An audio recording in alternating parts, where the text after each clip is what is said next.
for more on this horrific shooting and the city of Louisville's response. We're joined now by Louisville Mayor Craig Greenberg. Mayor, thank you so much for joining us. You know, your office and the city of Louisville releasing that body cam footage. If I can get your initial thoughts of what you saw when those heroes moved in to take out the shooter.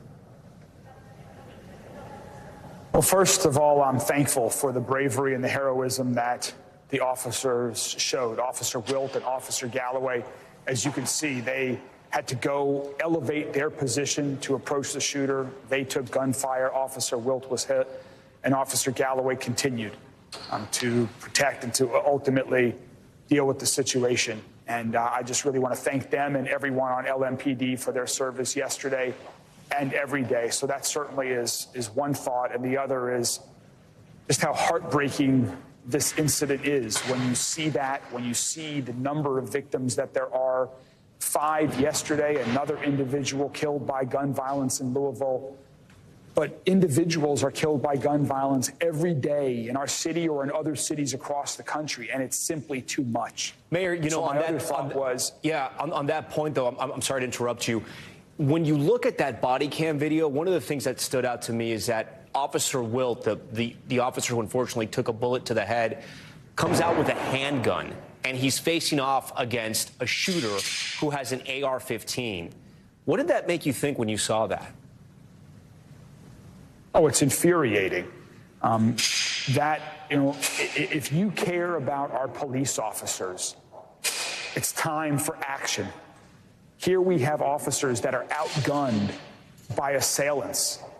It's time for action. And so we have got to do a lot. Here in Kentucky is what I'm going to be fighting for, in the halls of Washington, anywhere at the federal or our state level, to give us the local autonomy we in Louisville want to deal with our gun violence epidemic in the way that the people of Louisville want.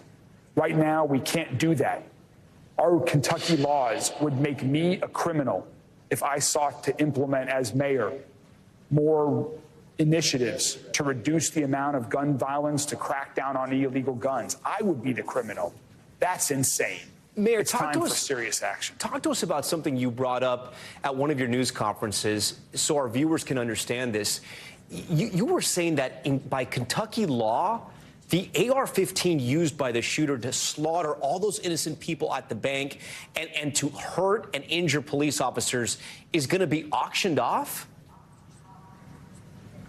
You are correct. It is that crazy, our current state law.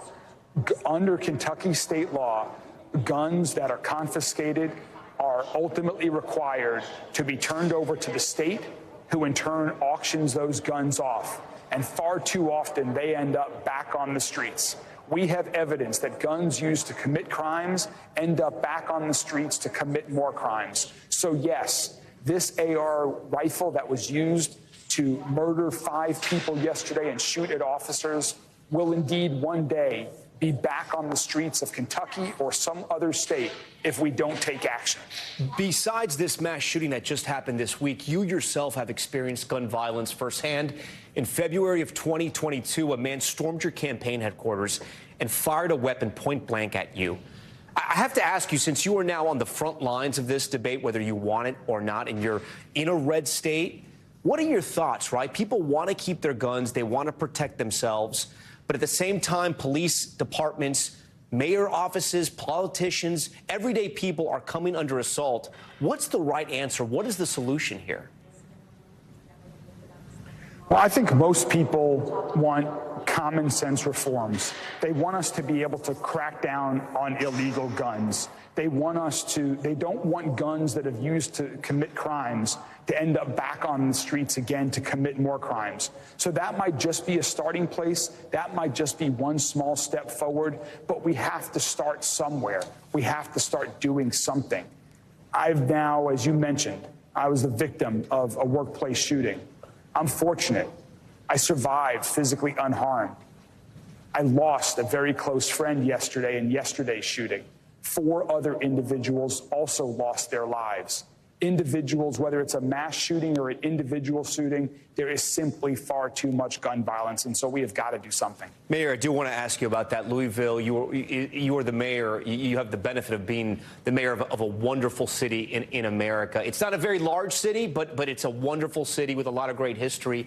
And a lot of people know everyone in Louisville, and we've seen those connections with the governor, and even you yourself. You just mentioned you're friends, close friends with one of the victims, Tommy Elliott. How is his family doing tonight, and how has that news affected you, that you knew somebody so personally that had been affected in this shooting?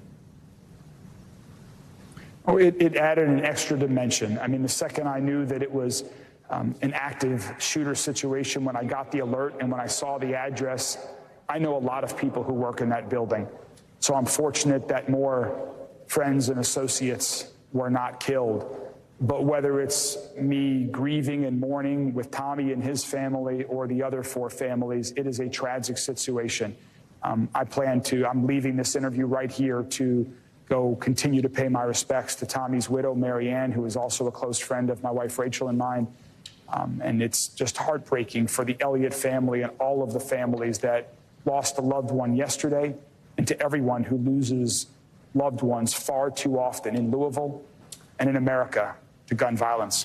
Mayor, I am so sorry for your loss and for what you're dealing with in your city tonight. We appreciate your time, and we appreciate how you are making a point to go out there and to speak with reporters to get your message across.